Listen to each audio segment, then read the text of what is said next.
स्पर्श multi speciality hospital अब gastroenterology की सुविधा के साथ आपकी सेवा में, साथ ही दे रहा है एम्बुलेंस के लिए टोल फ्री नंबर की सुविधा 180030911616।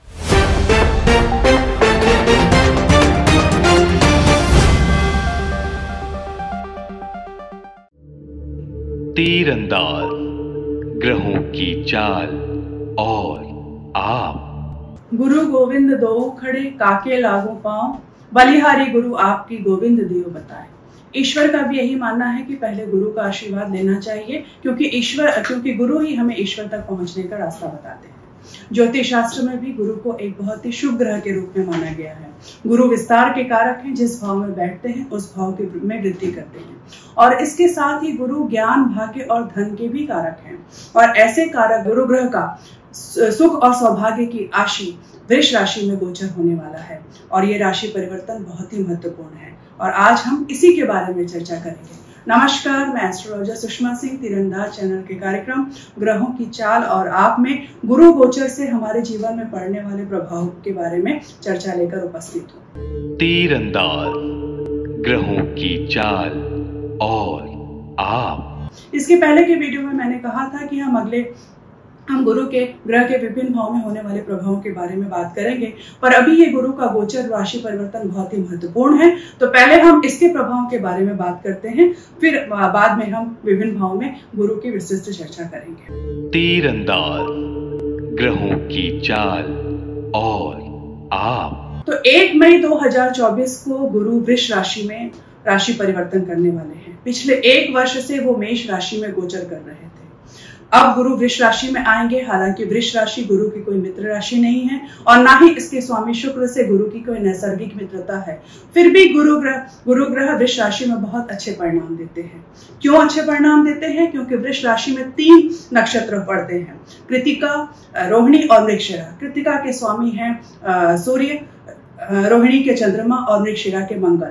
सूर्य, चंद्रमा और मंगल ये तीनों ही गुरु के मित्र ग्रह हैं, और यही कारण है कि गुरु अपनी शत्रु राशि वृष राशि में भी बहुत अच्छे परिणाम देने वाले हैं। तो गुरु और शुक्र दोनों को ही फाइनेंस, एजुकेशन, मेडिसिन, ज्ञान का कारक माना गया है। किसी जातक की कुंडली में अगर गुरु और शुक्र की युति किसी अच्छे भाव में हो, केंद्र त्रिकोण में हो, तो ऐसे जातक बहुत इंटेलिजेंट होते हैं, ज्ञानवान होते हैं। हालांकि ये युति या गुरु का वृष राशि में गोचर कभी कभी व्यक्ति को सेल्फ सेंटर्ड बना देता है, ओवर इंटेलिजेंस देता है, पर फिर भी ओवरऑल ऐसे जातक जो है वो बहुत ही इंटेलिजेंट होते हैं। तीरंदाज, ग्रहों की चाल और आप। तो गुरु के इस राशि परिवर्तन से बहुत से राशियों को बहुत अच्छे प्रभाव मिलने वाले हैं, जिसके बारे में हम चर्चा करेंगे।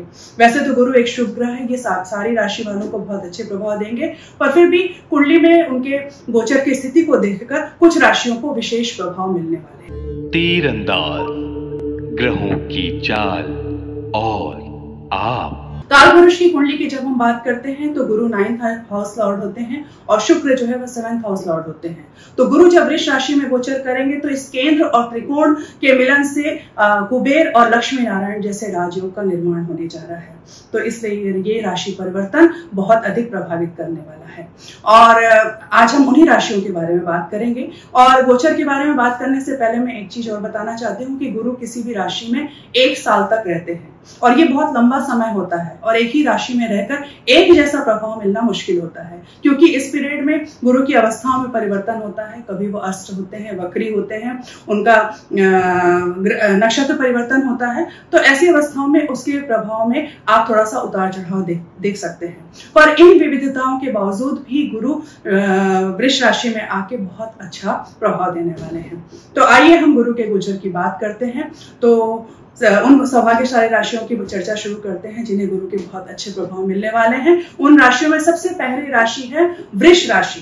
तीरंदाज, ग्रहों की चाल और आप।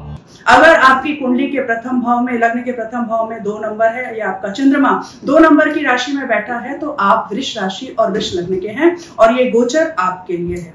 आपकी कुंडली में गुरु 8th हाउस लॉर्ड और 11th हाउस लॉर्ड यानी अष्टमेश और लाभेश होकर आपके लग्न से गोचर करने वाले हैं। लाभेश के लग्न में गोचर करने से आपके इस एक साल में आर्थिक स्थिति में बहुत बढ़िया सुधार होने वाला है। धन आगमन बहुत बढ़िया होने वाला है। जो पैसे आपके रुके थे वो पैसे भी अब आपके पास बहुत आसानी से आ जाएंगे। बड़े भाई बहनों का सहयोग आपको बहुत बढ़िया मिलने वाला है। हालांकि गुरु अष्टमेश भी है तो इस पीरियड में थोड़ा आप अपने स्वास्थ्य का ध्यान रखें, अपने खान पान पे नियंत्रण करें और अपने दैनिक दिनचर्या जो है उसको नियमित करें तो निश्चित रूप से स्वास्थ्य संबंधी भी कोई बहुत बड़ी परेशानी आपको नहीं आएगी। लग्न में बैठकर गुरु आपके व्यक्तित्व को बहुत प्रभावशाली बनाने वाले हैं और गुरु जहां बैठते हैं वहां के अच्छे फल तो देते ही हैं, साथ ही इनकी 3 दृष्टियां होती हैं, 5वीं दृष्टि, 7वीं दृष्टि और 9वीं दृष्टि। और ये जहां जहां दृष्टियां डालते हैं वहां पे भी इनके बहुत अच्छे प्रभाव आपको देखने को मिलेंगे। तो वृष राशि के लग्न में बैठकर गुरु अपनी 5वीं दृष्टि 5th हाउस यानी ज्ञान और संतान के भाव में डालेंगे तो निश्चित रूप से आपको संतान संबंधी बहुत अच्छे सुख मिलेंगे। संतान के जीवन में अगर कोई कठिनाई है, कोई परेशानी है तो वो परेशानियां दूर होंगी और साथ ही ज्ञान के क्षेत्र में भी आपका बहुत बढ़िया झुकाव होगा। आपकी पूजा पाठ में रुचि बढ़ेगी। तीरंदाज ग्रहों की चाल और आप 7वीं दृष्टि 7th हाउस पे डालते हैं जो कि विवाह का भाव है और साझेदारी में व्यापार का भाव है तो निश्चित रूप से आपका वैवाहिक जीवन अधिक सुखद होगा। आपके साझेदारी के व्यापार में भी आपको बहुत अच्छे फल मिलेंगे। 9वीं दृष्टि 9th हाउस जो कि भाग्य का भाव है और पिता का भाव है तो निश्चित रूप से इस पीरियड में आपको भाग्य का बहुत अच्छा सपोर्ट मिलने लगेगा। पिता के साथ अगर कुछ अनबन है तो वो संबंध सुधरेंगे और पिता के स्वास्थ्य में भी आपको बहुत अच्छा सुधार नजर आता रहेगा अगर उनकी तबियत पहले से कुछ प्रॉब्लम चल रही हो तो इस तरह से वृष राशि और वृष जातकों के लग्न में बैठकर गुरु जहां उनके व्यक्तित्व को प्रभावशाली बनाएंगे वहीं उनके ज्ञान और संतान के सुख, विवाह के सुख और भाग्य सुख में वृद्धि करेंगे तो निश्चित रूप से उनके जीवन में धन आगमन और सभी तरह के सुख जो है वो इस एक साल में आने की प्रबल संभावना है। तीरंदाज ग्रहों की चाल और आप आइए हम दूसरी भाग्यशाली राशि के बारे में बात करते हैं। वो दूसरी राशि है कर्क राशि यानी आपके लग्न के प्रथम भाव में अगर 4 नंबर लिखा है और आपका चंद्रमा अगर 4 नंबर की राशि में बैठा है तो आप कर्क लग्न के जातक हैं, कर्क राशि के जातक हैं। कर्क लग्न की कुंडली में गुरु जो है वो षष्ठेश और भाग्येश होते हैं तो षष्ठेश और भाग्येश होकर इस गुरु का गोचर आपके 11th हाउस यानी कि लाभ भाव से होने जा रहा है। जब भाग्य का स्वामी आपके लाभ भाव में बैठेगा तो निश्चित रूप से आपका भाग्य बहुत सपोर्ट करेगा जिसकी वजह से धन आगमन आपके जीवन में बहुत बढ़िया होने वाला है और जो इच्छा पूर्ति जो अभी तक आपकी अधूरी रह गई थी वो इच्छा पूर्ति भी होने का समय आ गया है। आप प्रयास अपने तेज कर दें और इसके साथ ही बड़े भाई बहनों का भी सकारात्मक सहयोग आपके जीवन में मिलेगा। तीरंदाज ग्रहों की चाल और आप भाग्य भाव में गुरु बैठते हैं तो अपनी 5वीं दृष्टि 3rd हाउस यानी पराक्रम पे डालते हैं तो निश्चित रूप से जो पराक्रम अभी तक आप कर रहे थे, जो एफर्ट कर रहे थे, जिसके रिजल्ट अभी तक आपको नहीं मिलते रहे थे वो रिजल्ट भी अब आपको मिलने शुरू हो जाएंगे। छोटे भाई बहनों से संबंध भी आपके बहुत बढ़िया होंगे। तीरंदाज ग्रहों की चाल और आप 7वीं दृष्टि ये 5th हाउस पे डालेंगे जो कि ज्ञान और संतान का भाव है तो निश्चित रूप से इस क्षेत्र में भी आपको सुखद परिणाम मिलेंगे। 9वीं दृष्टि ये 7th हाउस पे डालेंगे तो आपका वैवाहिक जीवन और व्यापार व्यवसाय में भी आपको बहुत अच्छा रिजल्ट मिलेगा। यानी 11th लाभ के भाव में बैठकर गुरु आपके जीवन में धन आगमन और सभी तरह के सुख आपको देने वाले हैं। और इसके साथ ही कर्क राशि के जातक जो अभी तक शनि की 7.5 शनि की ढैया की मार झेल रहे थे तो कहीं ना कहीं इस परेशानी में भी उनको निजात मिलेगी। एक चीज मैं और आपको बता दूं कि ये गुरु का राशि परिवर्तन और भी ज्यादा महत्वपूर्ण और अच्छा इसलिए है क्योंकि अभी तक मेष राशि में जब वो गोचर कर रहे थे और शनि का गोचर कुंभ राशि में है तो कुंभ राशि में बैठ के गुरु शनि अपनी 3री दृष्टि मेष राशि पे डाल रहे थे जिसकी वजह से गुरु के उतने सकारात्मक प्रभाव हम सबको नहीं मिल पा रहे थे। क्यों? क्योंकि गुरु जो है वो विस्तार के कारक है और शनि कहीं ना कहीं संकुचन और कॉन्ट्रैक्शन के कारक है जिसकी वजह से गुरु के जितने अच्छे रिजल्ट हमें मिलने चाहिए थे उसमें कमी आ रही थी। तो गुरु जब अपने मेष राशि से वृष राशि में आएंगे तो शनि की दृष्टि से भी उन्हें निजात मिलेगी और वो अपने अच्छे फल देने आएंगे। तीरंदाज ग्रहों की चाल और आप आइए अब हम तीसरी राशि की बात करते हैं जिसे इस राशि परिवर्तन से बहुत अच्छा लाभ मिलने वाला है। वो है कन्या लग्न की राशि। मतलब अगर आपके लग्न भाव में 6 नंबर लिखा है या आपका चंद्रमा 6 नंबर की राशि में बैठा है तो आप कन्या लग्न और कन्या राशि के जातक हैं। कन्या लग्न के जातक में लग्न की कुंडली में गुरु जो है वो 4th हाउस लॉर्ड और 7th हाउस लॉर्ड यानी सुखेश और सप्तमेश होते हैं। 2 केंद्र भाव के स्वामी का गोचर आपकी कुंडली के 9th हाउस यानी त्रिकोण भाव में होने जा रहा है। तो इस केंद्र और त्रिकोण के मिलन से आपके जीवन में कुबेर और लक्ष्मी नारायण जैसे राजयोग का निर्माण होने जा रहा है।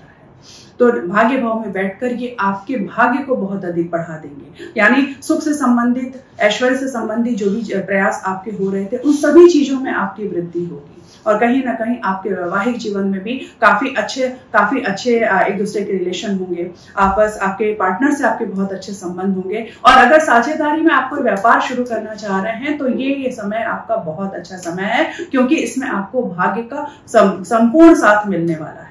साथ ही पिता का भी सहयोग मिल सकता है। अगर आप पिता के साथ किसी व्यापार व्यवसाय में जुड़े हैं तो वहां पे भी आपको बहुत अच्छी सफलता मिलने वाली है। इसके साथ ही आप जो है आपका रुझान धार्मिक कार्यों के प्रति भी रहेगा।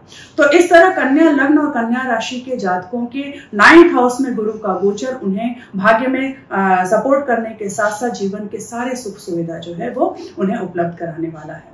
तो निश्चित रूप से गोचर आपके लिए बहुत बढ़िया है। तीरंदाज ग्रहों की चाल और आप। आइए हम चौथी राशि की बात करते हैं जिसके लिए गोचर बहुत महत्वपूर्ण होने वाला है। वो है कुंभ लग्न और कुंभ राशि। यानी आपकी कुंडली के प्रथम भाव में अगर 11 नंबर लिखा है तो आप कुंभ लग्न के हैं और आपका चंद्रमा अगर 11 नंबर की राशि में बैठा है तो आप कुंभ राशि के हैं। तो ये गोचर आपको भी बहुत अच्छे फल देने वाला है। जातकों की कुंडली में गुरु जो है वो 11th हाउस लॉर्ड यानी लाभ भाव के और 2nd हाउस लॉर्ड यानी धन भाव के स्वामी हैं।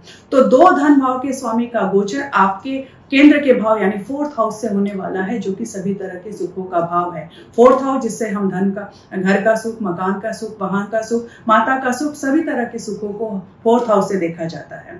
तो ऐसे शुभ भाव में गुरु के गोचर होने से आपके जीवन में सभी तरह के सुखों की वृद्धि होने वाली है। तो निश्चित रूप से ये गोचर आपके लिए बहुत बढ़िया होने वाला है। 4th हाउस में बैठकर अपनी गुरु जो है वो अपनी 5वीं दृष्टि आपके 8th हाउस पे डालेंगे। तो अभी तक स्वास्थ्य संबंधी जो आपको परेशानियां आ रही थी उसमें भी कहीं ना कहीं आपको राहत मिलेगी। आपको कोई बहुत अच्छी गाइडलाइन मिल जाएगी और साथ ही आप थोड़ा सा अपनी दिनचर्या नियमित करके अपने स्वास्थ्य को अच्छा रख सकते हैं। ये 8th हाउस सडन गेन का भी हाउस है तो आपके जीवन में अचानक धन आगमन भी हो सकता है।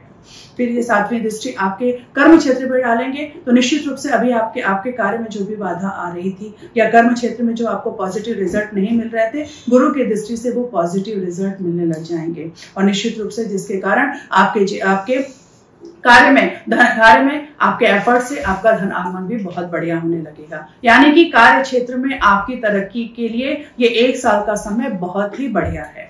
तीरंदाज ग्रहों की चाल और आप। 9वीं दृष्टि आपके 12th भाव में व्यय का भाव है पर कहीं कोई दिक्कत नहीं है। गुरु जो है आपका व्यय अगर कराएंगे भी तो धार्मिक कार्यों में आपके खर्चे होंगे और जो अभी तक भोग में जो व्यर्थ के खर्चे हो रहे थे उसको भी गुरु नियंत्रित करेंगे। क्यों? क्योंकि गुरु जो है वो मैनेजमेंट के भी कारक है। तो निश्चित रूप से वो आपके धन को प्रॉपर वे में जो है वो खर्च कराएंगे। तो 4th हाउस में कुंभ लग्न और कुंभ राशि के जातकों के 4th हाउस में गुरु बैठकर आपके स्वास्थ्य संबंधी परेशानियों में राहत देंगे, आपके कर्म क्षेत्र में बहुत अच्छा बूम लाके देंगे और साथ ही आपके व्यर्थ के खर्चों को भी कंट्रोल करेंगे। और इसके साथ ही कुंभ राशि के जातक जो जिन पे अभी शनि की 7.5 चल रही है तो निश्चित रूप से वो जो मानसिक परेशानी उन्हें झेलना पड़ रहा था तो गुरु के इस गोचर से कहीं ना कहीं उन्हें इसमें भी काफी राहत मिलेगी। तो कुंभ राशि और कुंभ लग्न वालों को ये गुरु 1 साल में बहुत अच्छा उनके जीवन में करके जाने वाले हैं। तीरंदाज ग्रहों की चाल और आप। तो ये कुछ राशियां थी जो बहुत ज्यादा सौभाग्यशाली हैं, जिन्हें गुरु के बहुत अच्छे इफेक्ट मिलने वाले हैं। पर इसके साथ ही कुछ राशियां जैसे मेष राशि, सिंह राशि और मकर राशि, ये तीनों राशियों के जातकों को भी गुरु बहुत अच्छा प्रभाव देने वाले हैं। आप अपने लग्न कुंडली और चंद्र कुंडली दोनों में गुरु की स्थिति देखकर आप उससे होने वाले प्रभाव के बारे को समझ सकते हैं। अगर अच्छे भाव में गुरु का गोचर है तो वो बहुत अच्छे प्रभाव देंगे और जहां जहां उनकी दृष्टियां पड़ती है उससे संबंधित भी अच्छे सुख आपको मिलेंगे। इन राशियों के अतिरिक्त जो राशि बची है, ऐसा नहीं है कि उनके जीवन में गुरु के इस राशि परिवर्तन से खराब प्रभाव होने वाला है। निश्चित रूप से गुरु एक शुभ ग्रह है तो वो बहुत ज्यादा खराब तो कुछ भी नहीं करेंगे। हाँ, उसके परिणाम में थोड़ा बहुत कम या ज्यादा आपको नजर आ सकता है। तीरंदाज ग्रहों की चाल और आप। तो यहाँ पे एक साल की इस राशि में गुरु के गोचर से आप बहुत अच्छा लाभ और क्या क्या ले सकते हैं, इसके मैं कुछ उपाय आपको बताती हूँ। जिनके लिए गुरु बहुत अच्छे हैं वो इससे और अच्छे लाभ लें, और जिनके लग्न कुंडली या राशि कुंडली में गुरु किसी खराब भाव में गोचर कर रहे हैं और कुछ जो है वो लाभ में कमी की स्थिति बन रही है, तो वो भी गुरु के इस प्रभाव को, इस उपायों को करके इस एक साल में गुरु के बहुत अच्छे लाभ ले सकते हैं। तीरंदाज ग्रहों की चाल और आप। सबसे पहले तो आप विष्णु सहस्त्रनाम का पाठ शुरू करें, ये गुरु को प्रसन्न करने का सबसे अच्छा तरीका है। दूसरा है कि हो सके तो हफ्ते में 1 या 2 दिन मंदिर जाए, गुरुवार को जाए, ना हो तो जिस दिन आपको समय हो उस दिन आप मंदिर जाइए, वहां पूजा अर्चना करिए, ये भी गुरु के बहुत अच्छे उपाय हैं। ओम नमो नारायण नमः या ओम नमो भगवते वासुदेव नमः जैसे मंत्रों का जाप आप जरूर किया करें रोज, ये गुरु की आराधना का एक बहुत अच्छा मंत्र है। घर से बाहर जाते समय आप सिर पे केसर या पीला हल्दी का एक टीका जरूर लगाया करें।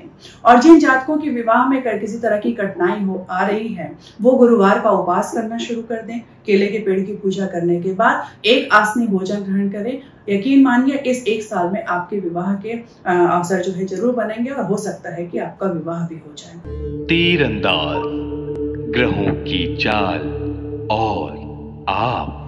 तो इस तरह के ये कुछ उपाय हैं जिनको उपाय करके आप इस एक साल के समय का बहुत अच्छा लाभ ले सकते हैं। तो आप अपने जीवन में मिलने वाले किसी भी मौके को बहुत अच्छे तरीके से यूज करें ताकि आपके जीवन में सुख समृद्धि और धन आगमन जो है बहुत अच्छा होता रहे। तो मुझे उम्मीद है कि आपको इस गुरु गोचर से होने वाली जानकारी जो आपको पूरी मिल गई होगी, पर फिर भी आपको इससे रिलेटेड कोई भी शंका है या कोई भी प्रश्न है तो आप कमेंट्स बॉक्स में आप मुझसे प्रश्न पूछ सकते हैं या पर्सनल फोन करके भी आप अपनी समस्या का समाधान पा सकते हैं। आगे के वीडियो में आपसे फिर मुलाकात होगी, तब तक आप अपना ध्यान रखें, स्वस्थ रहें। जय श्री राम। तीरंदाज ग्रहों की चाल और आप।